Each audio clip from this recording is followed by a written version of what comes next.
제가 매일 월요일부터 토요일까지 말씀 카드를 만들어서 여러분의 카톡으로 보내드리고 있어요. 그 말씀은 다른 말씀이 아니고 그날 예배 드려야 하는 본문에서 한 절씩 택해요.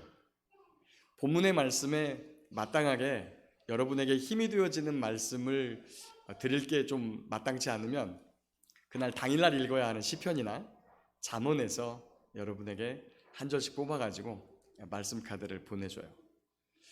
이번 주에는 좀 하늘 시리즈도 했습니다. 하늘 시리즈. 가을이 되니까 참 땅을 보면 마음이 많이 무거운데 그래도 하나님께서 하늘을 높게 그리고 푸르게 또 솟아오르는 구름이 얼마나 변화무쌍하고 얼마나 보기가 좋은지 저는 자주 하늘을 보는 편이에요. 특별히 제천에 와서 하늘을 많이 봐요. 제천에 오니까 그 여름에 장마 지나고 나서부터 8월 말부터 하늘이 얼마나 예쁜지 몰라요. 여러분 늘 땅만 보고 사지 마시고 하늘을 좀 바라보면서 사실 수 있기를 축복합니다. 지난주에 이제 잠언 말씀을 쭉 보내다 보니까 잠언은 그 날짜 19일이면 잠언 19장을 읽게 돼 있거든요. 잠언 19장에 이런 말씀이 있었어요. 지식 없는 소원은 선하지 못하고 발이 급한 사람은 잘못 가느니라. 이 말씀을 보냈더니 어떤 집사님께서 저에게 이런 질문을 했어요. 카톡으로. 지식이 없는 소원에서 지식이라고 하는 것은 말씀을 말하는 건가요? 하나님 말씀을 말하는 건가요? 이렇게. 그래서 제가 이렇게 답을 했죠. 맞습니다. 하나님을 아는 지식이니 결국은 지혜의 말씀이신 성경을 말합니다. 모든 지식이 지혜로운 삶을 추구하지만 하나님을 떠난 세상 지식은 오히려 악으로 달려가는 것도 있습니다. 예를 들어 진보 진영의 지식 중 하나인 동성애를 찬성하는 사람들은 그것이 지식이라고 말하지만 오히려 사람을 해롭게 하는 것이니 선하지 못하지요. 제가 이렇게 답을 드렸습니다. 여러분들께서도 그날 보내주신 말씀 카드에서 혹시나 좀 의문이 있거나 이 말이 뭔 뜻이지? 라는 부분이 있으면 언제든지 물음을 주시면 제가 답을 써드리겠습니다. 지식이라고 하는 것은 삶을 지혜롭게 살기 위해서 우리에게 가르쳐주는 것, 이런 것입니다. 그런데 말씀드렸다시피 잘못된 지식은 오히려 삶을 위태롭게 하지요. 하나님께서 주신 생명의 지식인 말씀을 통해서 영원에 이르는 지혜가 있기를 축복합니다. 우리가 지혜서 하면 단연코 잠언이라고 이렇게 떠올리게 되죠. 그 잠언 말씀 중에서 1장과 9장에 이런 말씀이 있습니다. 여호와를 아는 것이, 여호와를 경외하는 것이 지혜와 지식의 근본이다. 그리고 그 말씀이 나오는 잠언 9장을 가기 전에 지혜가 무엇인가를 소개하는 말씀이 잠언 8장에 있어요. 잠언 8장에서 이렇게 말합니다. 지혜가 부르지 아니하느냐, 명철이 소리를 높이지 아니하느냐. 사람들아, 내가 너희를 부르며 내가 인자들에게 소리를 높이리니 너희가 은을 받지 말고 나의 훈계를 받으며 정금보다 지식을 얻으라. 대저 지혜는 진주보다 나음으로 원하는 모든 것을 이에 비교할 수 없음이니라. 부귀가 내게 있고 장구한 재물과 공의도 그러하니라. 내 열매는 금이나 정금보다 나으며 내 소득은 순은보다 나으니라. 이렇게 좋은 지혜가 저와 여러분들에게 있기를 축복합니다. 계속해서 잠언 8장을 읽어보면 지혜에 대해서 이렇게 말씀합니다.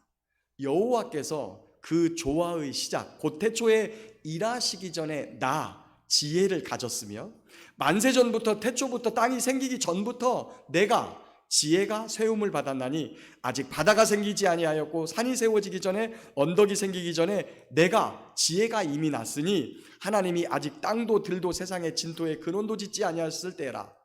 그가 하늘을 지으시며 궁창을 해면에 두르실 때에 내가 지혜가 거기 있었고 내가 지혜가 그 곁에 있어서 창조자가 되어 날마다 그의 기뻐하시는 바가 되었으며 항상 그 앞에서 즐거워하였으며 사람이 거처할 땅에서 즐거워하며 인자들을 기뻐하였느니라.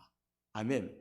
그리고 8장을 마감하는 8장의 결론의 말씀을 짓는 맨 마지막에 가면 이렇게 결론을 지어요. 대저 나를, 여기에서 나는 지혜예요. 나를 얻는 자는 생명을 얻고 여호와께 은총을 얻을 것임이니라. 그러나 나를, 지혜를 잃는 자는 자기의 영혼을 해하는 자라. 나를, 지혜를 미워하는 자는 사망을 사랑하느니라. 자, 여기서 지혜가 뭘까요? 지혜가 뭐예요? 바로 하나님의 두 번째 제2위격이신 성자 하나님이신 예수 그리스도인 것을 믿으시기 바랍니다. 그래서 그 지혜를 얻으면 생명도 얻고 여호와께 은총도 얻게 되는 거예요. 그러나 지혜를 잃으면 자기의 영혼을 스스로 해하는 자가 되고 미워하면 사망에 빠지게 된다, 이렇게 말씀하고 있습니다.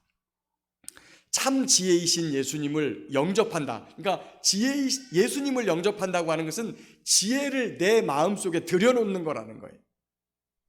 그 참 지혜이신 예수님을 가슴에 품고 여호와 하나님께 은총과 생명을 얻는 저와 여러분들 되시기를 예수님의 이름으로 축복합니다. 아멘. 예. 자, 요한복음 1장을 보면 세례 요한의 이야기가 나오는데요. 그 세례 요한이 하나님의 지시를 따라 세례를 베풀었어요. 그리고 예수님께서 그 앞에 어느 날 나타나세요. 그때 요한이 이렇게 증거합니다. 나도 그를 알지 못하였는데 나를 보내서 물로 세례를 주라고 하신 그분이 나에게 말씀하시기를 성령이 누구에게 내려와서 그 위에 머무는 것을 보거든 그분이 성령으로 세례를 베푸는 줄을 알라고 하셨기에 내가 여기 앞에 있는 내가 세례를 베풀었던 그 예수를 하나님의 아들이라고 여러분에게 증언했다. 이렇게 세례 요한이 증거했어요. 이 세례자 요한은 하나님의 지시에 따라, 명령에 따라, 말씀에 따라 광야에서 회개의 복음을 선포했고 세례를 베풀었고 하나님의 아들이신 예수님을 세상 죄를 지고 가는 하나님의 어린 양으로 그리스도로 구원자로 많은 사람들에게 선포했습니다. 수많은 제자들에게 증거했습니다. 그러다가 헤롯이 동생 빌립의 아내를 데려다가 산 것을 간음이라고 선포하면서 이것 때문에 잘못되어서 그만 붙잡혀 옥에 갇히게 되었지요. 이 세례 요한이 옥에 갇히니까 세례 요한을 따르던 제자들과 대중들이 누구를 따라갔을까요? 예수님을 쫓아간 거예요. 세례 요한이 하나님의 아들이라고 증거하니까 그 예수님을 쫓아갔어요. 그래서 예수님이 그 세례 요한의 제자들과 세례 요한을 따르던 그 사람들을 받아가지고 사역을 시작하는 거예요. 그런데 오늘 본문 2절에 보니까 옥에 갇힌 요한이 그리스도께서 하신 일을 듣고 제자들을 보내 예수님께 묻습니다. 뭐라고 물었을까요? 오실 그이가 당신입니까? 아니면 우리가 다른 일을 기다려야 합니까? 아니 도대체 무슨 말이에요 이게? 아니 하나님의 말씀을 따라서 하나님의 말씀을 듣고 그분이 하나님의 아들이신 것과 우리를 위해 구원자로 이 땅에 오신 세상 죄를 지고 가는 하나님의 어린 양이라고 구원자라고 그리스도라고 자신이 증거해 놓고 옥에 갇히자 그리스도께서 하신 일을 듣고 오실 그이가 당신입니까? 아니면 우리가 다른 사람을 기다려야 합니까? 하고 질문하는 거예요 예수님께. 이게 무슨 질문이냐면 당신이 구원자 맞습니까? 이렇게 증거하는 거예요. 그에 대해서 예수님이 매우 짧게 대답을 해요. 뭐라고 대답을 하냐? 너희는 가서 듣고 보는 것을 요한에게 알리되. 자, 하경아 PPT 좀 넘겨줄래? 예, 이 말이에요. 너희는 가서 듣고 보는 것을 요한에게 알리되. 여러분 분명히 아까 요한이 그리스도께서 하신 일을 들었다 이렇게 성경이 기록하고 있어요. 그러면 누가 요한에게 그리스도께서 하신 일을 들려주었을까요? 여러분 한번 상상해 보세요. 상상을 하면서 들어야 돼요. 이 부분은 좀 상상력이 필요해요. 누가 들려줬을까요? 제자들이 들려줬겠죠. 요한의 제자들이. 그러면 무슨 말을 전했을까요? 이 본문이 그리스도께서 하신 일을 전했다 그랬어요. 도대체 그 요한의 제자들이 요한에게 무슨 말을 전했길래, 예수님의 어떤 행동을 전했길래, 전하는 과정에서 무슨 말을 거기에다가 덧붙이고 누구의 말을 첨가했길래 도대체 요한이 불과 얼마 전에 이분이 바로 하나님의 아들 그리스도이십니다라고 선포하고 증거해놓고 얼마 되지 않아서 당신이 그리스도 맞습니까? 당신이 구원자 맞습니까? 이런 질문을 할 정도로, 사람을 보내서 예수님께 물어볼 정도로 그의 생각이 변하게 되었을까요? 에덴 동산으로 한번 가보겠습니다. 여러분, 정말 우리가 꿈꾸던 그 낙원 에덴 동산, 얼마나 좋았을까요? 이 아담과 그의 아내가 발가벗고 그냥 하나님이 주신 거 먹으면서, 여러분 맨날 놀고 먹은 거 아닙니다. 뭐 두 사람이서 앉아서 막 고스톱 쳤을 리도 없고, 하나님께서 시키신 일들이 있어요. 하나님께서 시키시는 창조의 사역들이 있거든요. 그리고 에덴 동산을 지키고 그 다음에 경영하고 그 다음에 그곳을 일구면서 그 안에서 기쁨과 즐거움으로 살아갔었어요. 어느 날 그렇게 막 놀고 있는데, 그리고 일하고 있는데 여자에게 뱀이 다가갑니다. 야, 하나님이 참으로 동산나무의 모든 열매를 먹지 말라 그랬니? 여자가 듣고 나더니 아니야, 동산나무의 열매를 먹을 수는 있는데 동산 중앙에 있는 열매는 먹지도, 너희가 죽을 수 있으니까, 하나님 말씀에 죽을 수가 있으니까 먹지도 말고 만지지도 말라 그랬어. 이 여자가 하나님 말씀을 정확하게 모르고 있다는 것을 간파한 뱀이 갑자기 그곳을 확 찔러요. 아니야, 절대 그렇지 않아. 너희는 죽지 않아. 절대 죽지 않아. 거기다 절대라고 써놔서 네버, 절대 죽지 않아. 하나님이 반드시 죽는다 했는데 이 뱀은 절대 안 죽어 이랬어요. 그래놓고 나서 뭐라 그러냐면, 너희가 그것을 먹는 날에는 너희 눈이 밝아져 가지고 하나님처럼 될까 봐서 하나님이 먹지 말라 그런 거야. 그 말을 듣고 나서 동산 중앙에 있는 선악을 알게 하는 나무의 열매를 딱 보니까 진짜 먹고 싶은 거예요. 진짜, 와, 그렇게 잘생긴 나무가 없는 거예요. 저것만 먹으면 내가 진짜 하나님처럼 될 것 같은 거예요. 그래서 여자가 손을 내밀어서 나무의 열매를 먹었어요. 그리고 자기 남편에게도 갖다 줘서 함께 먹고 말았어요. 하나님 말씀에 귀를 기울이고 있으면요, 하나님 말씀이 당연하게 느껴져요. 당연하지, 그렇게 살아야 되지. 그런데 뱀의 목소리에 귀를 기울이기 시작하니까, 하나님을 대적하는 마귀의 소리에 귀를 기울이기 시작하니까, 하나님을 떠나 사는 세상 사람들의 목소리에 귀를 기울이니까, 하나님의 말씀이 아닌 사람의 목소리에 귀를 기울이기 시작하니까 하나님의 말씀이 아무것도 아닌 것처럼 느껴져요. 그전에는 그렇게 하나님의 말씀이 달고 그 다음에 귀하고, 이 말씀을 읽으면 날 새는 줄도 모르고 막 그렇게 읽어댔던 말씀들이 지금은 아무것도 아니야. 내게 아무것도 아니야. 심지어 하나님이 말씀하시는 것에 대해서 이거 진짜 그럴까? 천국이 진짜 있나? 우리 겁주려고 그랬나? 우리 보러 착하게 살아라고? 하나님이 설마 그 정도 잘못한 걸 가지고 죽이시려고? 하나님 그렇게 좁은 양만 아닌데, 작은 양만 아닌데?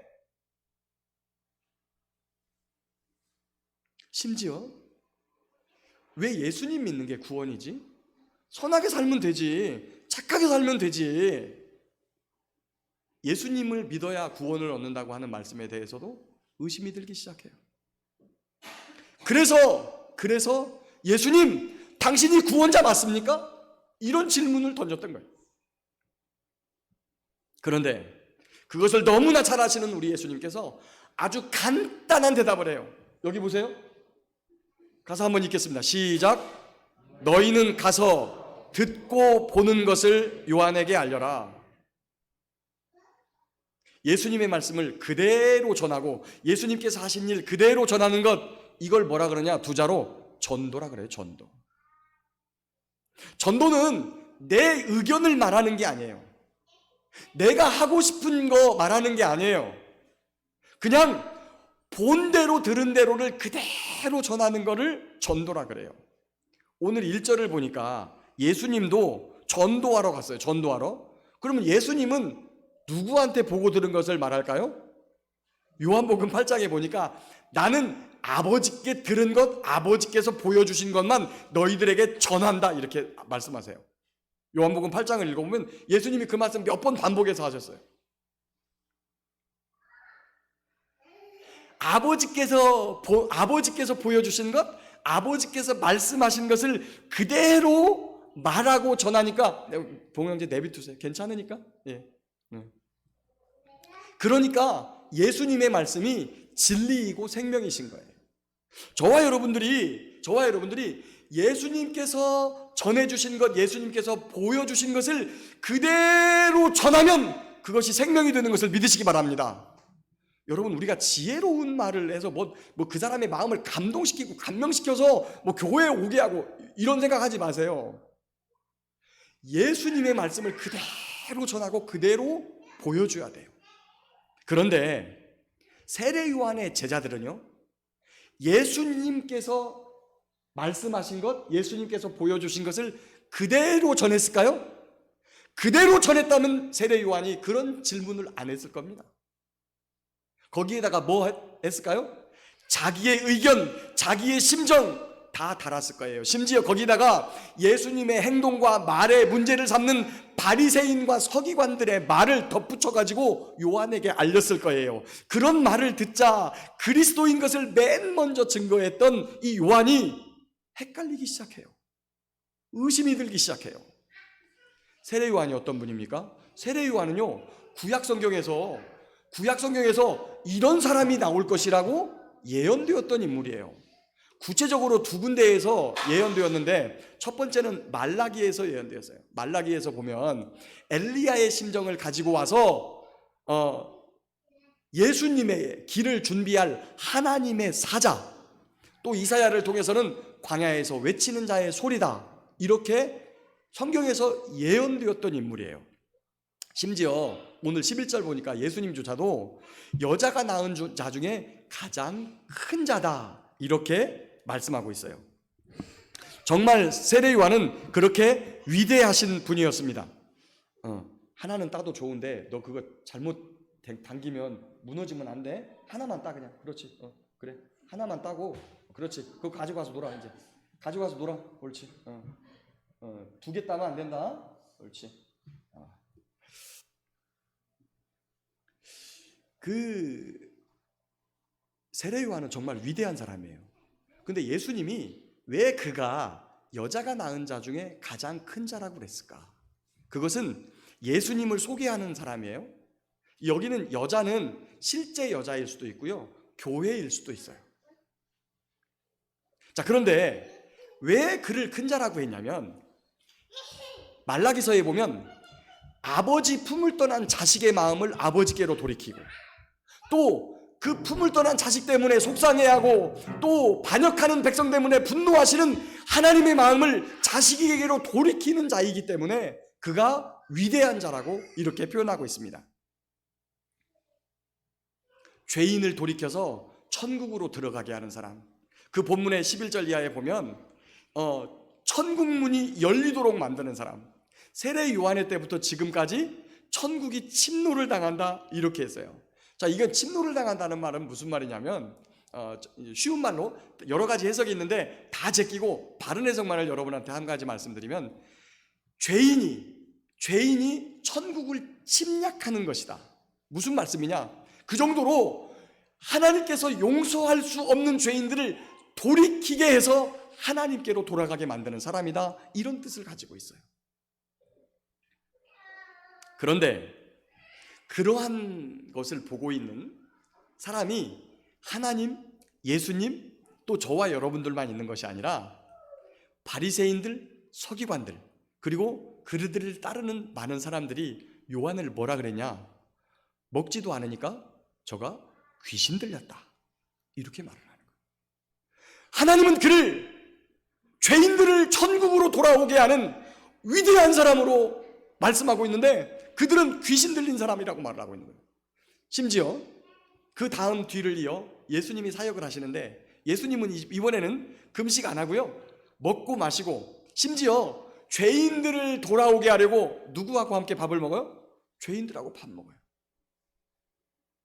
여러분, 술꾼하고 밥 먹고 욕 많이 하는 사람하고 밥 먹으면 어떻습니까?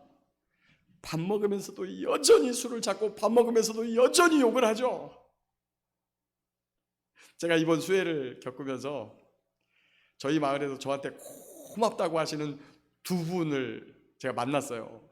근데 그분이 만나기만 하면 육두문자를 거침없이 쏟아내요, 목사 앞에서. 그래서 제가 그 두 분한테 이렇게 부탁을 했어요. 제가 진짜 고마워요. 그랬더니 진짜 고맙대, 목사님. 그럼 제가 부탁 하나 할 테니까 들어줄 거냐고. 들어주신대. 저하고 대화할 때만이라도 욕 좀 안 하시기로 약속해요.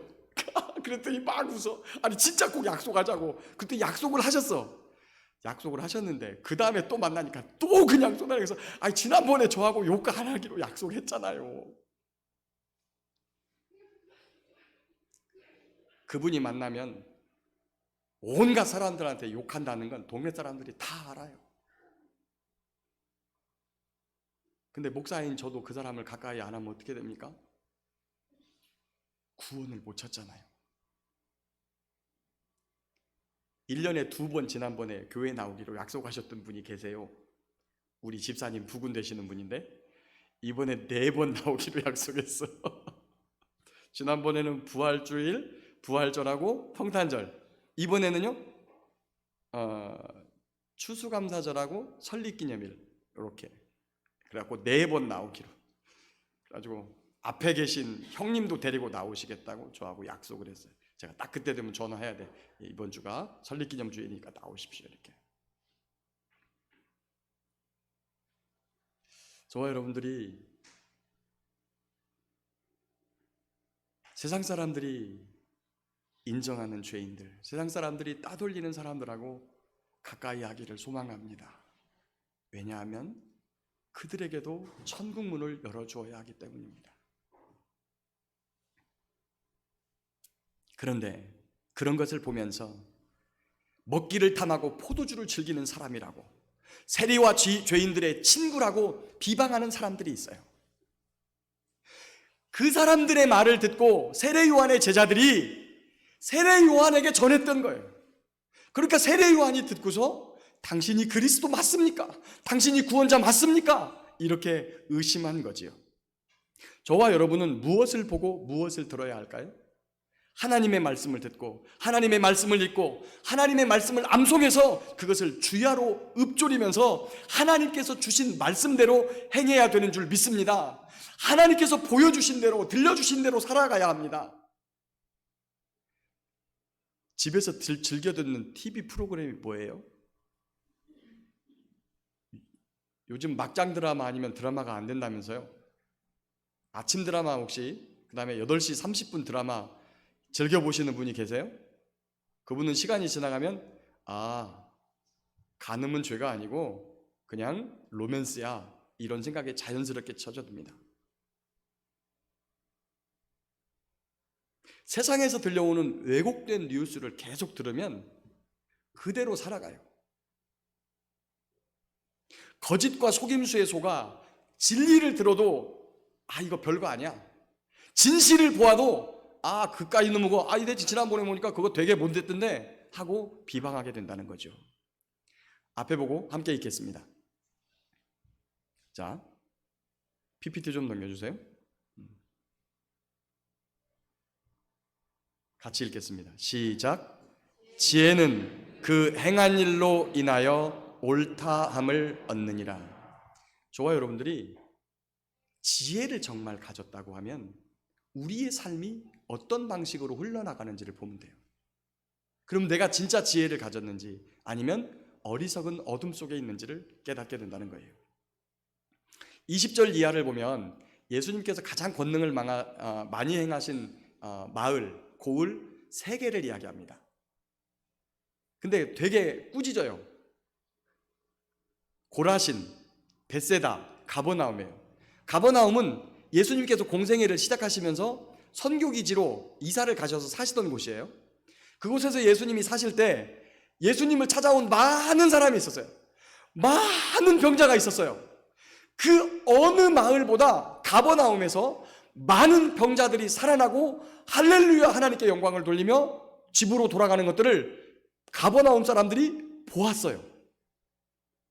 그런데 예수님 믿어요, 안 믿어요? 안 믿어요.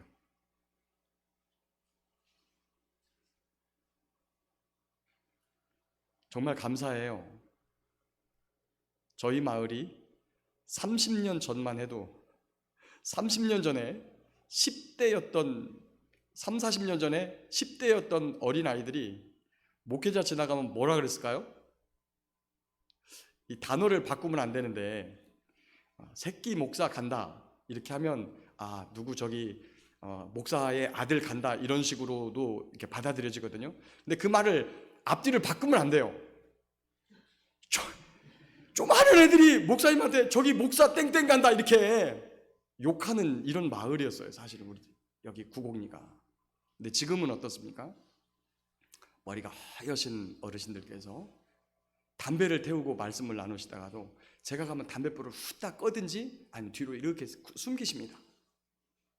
참 제가 그것을 볼 때마다 내가 뭔데 이렇게 저렇게 하실까 이런 생각을 들어요.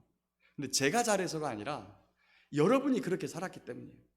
그리스도인들이 그렇게 살았기 때문에 그리스도인 아닌 사람들이 목사를 대할 때 어렵게 그리고 존귀하게 여기면서 대하는 거죠. 그런데 가버나움에서 예수님이 사시면서 수없이 많은 사람들이 귀신 들려 병들어 찾아오는 사람들을 살려주고 그들의 찬송 소리를 들었을 텐데 예수님을 믿지 않는 거예요. 거기 고라시는요, 가버나움에서 북쪽으로 약 한 4km 떨어진 지역이에요. 여기서 정확하게 4km를 가면 뭐가 있을까요?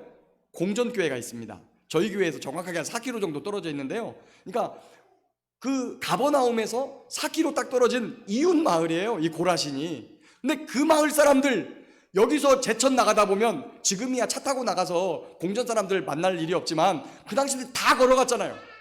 다 걸어간 사람들이 그 고라신을 거쳐서 갈 때 고라신에 가서 아무 이야기 안 하고 왔을까요? 거기 가면서 만나는 사람 만나면 우리 딸이 살아났다고, 지금 귀신 들린 얘가 여기 가버나움에 사시는 예수님을 통해서 고침받았다고 이걸 증거하고 갔을 텐데 고라신 사람들이 안 믿어요. 거기 지금 벳세다라는 마을이 있습니다. 벳세다라고 하는 마을은 시몬 베드로 그리고 안드레, 빌립이 살던 지역이에요. 그 마을도 우리 예수님께서 가셔서 많은 기적과 이적을 행하셨어요. 그런데 그것들을 보고도 예수님 믿지 않습니다. 아니, 그렇게 희한한 능력을 보고서 저희 교회에서야 뭐 우리 소연이 눈 뜬 거, 그 다음에 우리 김영용 성도님 뭐 말기 암 고쳐진 거, 뭐 그 정도, 뭐 그 이외에도 몇 가지 더 있는데 겉으로 확연히 사람들에게 퍼진 거는 뭐 그 정도밖에 없어요. 우리 박옥생 권사님도 막힌 담도관이, 그 다음에 그 담석이 다 돌로 다 돼 있어서 수술해야 된다고 다 떼내야 된다 그랬는데 뭐 다 녹아가지고 깨끗하게 다 뚫린 일, 뭐 그런 것들 그 이외에도 좀 있습니다. 자, 근데 우리는 잘 아는데 사람들 잘 몰라요. 고만따 이제 얘들아, 고만따 그렇지, 고만따 안 돼? 자, 그런데 우리가 좀 의아하게 생각되는 건 그만한 능력을 보고 그만한 것들을 봤으면서 어떻게 예수님을 안 믿을까, 이런 생각이 좀 드는 거예요.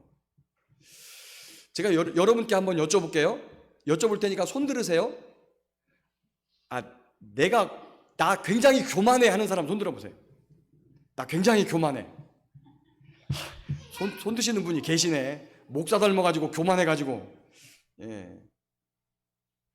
자, 그러면 그렇죠, 우리는 교만하지 않아요. 그러면 이번에 나는 지혜롭고 슬기롭다고 생각하는 사람이 있으면 마음속으로만 한번 손을 들어보세요. 나는 굉장히 지혜롭고 슬기로워. 이런 사람은 마음속으로 한번 손 들어보세요. 오늘 본문 25절 보니까 하나님께서 지혜롭고 슬기로운 사람들에게는 숨기시고 어린아이들에게는 나타내셨다 하는 것을 감사하는 예수님의 고백이 있어요. 지혜롭고 슬기로운 건 설명 안 하겠습니다. 거기에서 근데 본문에 어린아이라고 표현되어 있는 이 네오피스라고 하는 단어가 유아, 미성년자라는 뜻도 있지만 그와 동시에 어리석다, 단순하다 이런 뜻도 가지고 있어요. 지혜롭고 슬기로운 사람 되기를 원하십니까? 어리석고 단순한 사람 되기를 원합니까? 당연하게 지혜롭고 슬기로운 사람이 되어야 되는데 하나님께서 이 본문에 그런 사람들에게 구원의 길을 숨겨놓으셨다는 거예요. 어리석고 단순한 사람들에게는 보여주신다는 거죠. 좀 당황스럽죠, 이런 말씀 들으면 성경이. 근데 이 말씀을 주님께서 무슨 의도를 가지고 하셨을까를 문맥을 통해서 잘 보면 지혜롭고 슬기롭다고 하는 사람이 누구냐면 사실은 그 앞에 한 단어가 생략이 되어 있어요. 무슨 단어? 스스로 지혜롭고 슬기롭다고 생각하는 사람. 이런 사람을 우리는 무슨 사람이라고 그래요? 교만한 사람이라 그래요. 단순하고 어리석은 사람, 스스로 자신을 단순하고 어리석은 사람이라고 생각하는 사람, 이런 사람을 우리는 어떤 사람이라 그래요? 겸손한 사람이라 그래요. 예수님의 말씀을 듣고 행하심을 보면서 예수님이야말로 구원자고 내가 그분의 말씀을 따라 살아야만 구원을 얻겠다고 생각하는 사람, 바로 이 사람이 겸손한 사람이라는 거죠. 그러면 한번 말씀을 정리해 보겠습니다. 삶을 지혜롭게 살려면 첫 번째는 어떻게 해야 되냐면 참 지혜의 근본이신 예수님을 영접해야 돼요. 그리고 겸손하게 그분의 말씀에 귀를 기울여 살아야 합니다. 또한 겸손하게 살아가신 그분을 따라서 말씀대로 행하는 삶을 살아야 해요. 그래서 우리에게 주신 말씀이 뭐냐면 지혜는 행한 일로 옳다함을 얻느니라. 그런데 스스로 지혜 있고 슬기롭다고 생각하는 사람은 예수님이 하나님이라는 권능과 증거를 보여주어도 그것을 오히려 폄하하고 귀신 들렸다라고 말하고 비판하다가 자기의 생명을 잃고 마는 결과를 얻게 되는 거죠. 오늘 본문의 마지막 본문 부분을 한번 읽어보겠습니다. 마지막 본문 마태복음 11장 28절에서 30절 말씀인데요. 앞에 보시고 한번 같이 읽겠습니다. 자, 시작. 수고하고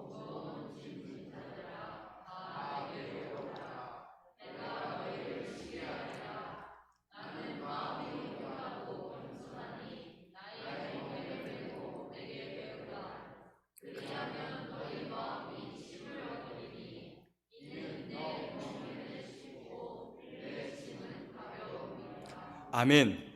이 말씀은 저와 여러분들이 잘 알고 있어요. 그래서 삶이 어렵고 지칠 때마다 예수님께 나오라는 이 말씀으로 위로를 삼고 평안을 얻습니다. 세상 사람들은 누구나 지혜롭게 삶을 살고 싶어 해요. 그런데 그것이 쉽지 않지요. 오히려 어리석은 삶을 통해서 그 결과로 찾아온 여러 가지 고난과 질병과 관계의 깨짐과 그리고 가난과 아픔 때문에 고단하고 힘이 든 삶을 살아요. 심지어 이런 삶 더 이상 살고 싶지 않다고 던져버리고 싶을 때도 있어요. 그런 큰 위기를 경험하기도 하고 지금도 내가 전혀 의도치 않은 그런 상황에 빠져서 그런 위기 가운데 살아가고 싶은, 그런 위기 가운데 살고 있는 그러한 분도 계세요. 그런 분이 계시다면 오늘 이 말씀을 통해서 위로를 얻으시기를 축복합니다. 주님께로 나오십시오. 참 지혜이신 주님을 붙드십시오.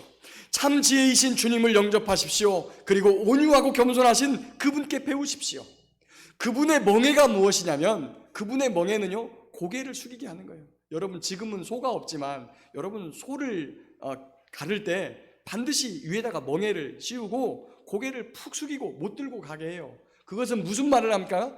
네 맘대로 가게 하지 말고, 네 맘대로 가지 말고 내가 이끄는 대로 가라는 거예요. 하나님의 말씀을 따라가라는 거예요. 그분의 멍에인 지혜의 행하는 삶을 배워가십시오. 귀로 듣고 끝나는 것이 지혜가 아닙니다. 말만 하는 것이 지혜가 아닙니다. 행함으로 의롭다함을 받는 참 지혜를 배우십시오. 때때로 그것이 어렵다고 생각될 때가 있습니다. 아이고, 예수님 말씀으로 살기 참 어렵네. 제가 한번 여러분께 말씀드려볼까요? 여러분, 싸우는 게 쉽습니까? 참는 게 쉽습니까? 싸우고 지옥 같은 상황을 경험하고 싶으세요? 차라리 참아버리는 게 훨 나아요. 근데 왜 세상에서 참으면 병든다는 이야기를 그렇게 귀 기울여 듣고 싸워요? 속에 있는 얘기 다 해내고 나면 속 시원하니까 속에 있는 얘기 참지 말고 다 뱉어내야 됩니까? 그러면 우리 뭐가 됩니까, 여러분?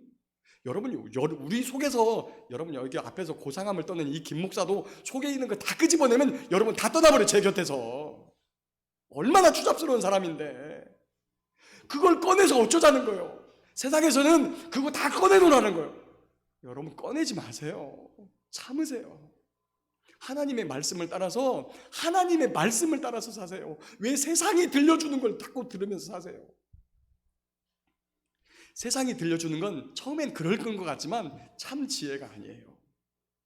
여러분, 속이 문드러졌어요? 그것 때문에 병이 났어요? 예수님이 기다리고 계시잖아요. 예수님이 안아주시기 위해 기다리고 계시잖아요. 그 문드러진 속 위로하시기 위해서 하나님 안아주시려고, 상 주시려고 기다리고 계시잖아요. 왜 할 때는 믿음으로 해냈고 다 지나고 나서는 다 쓸데없다고 말합니까?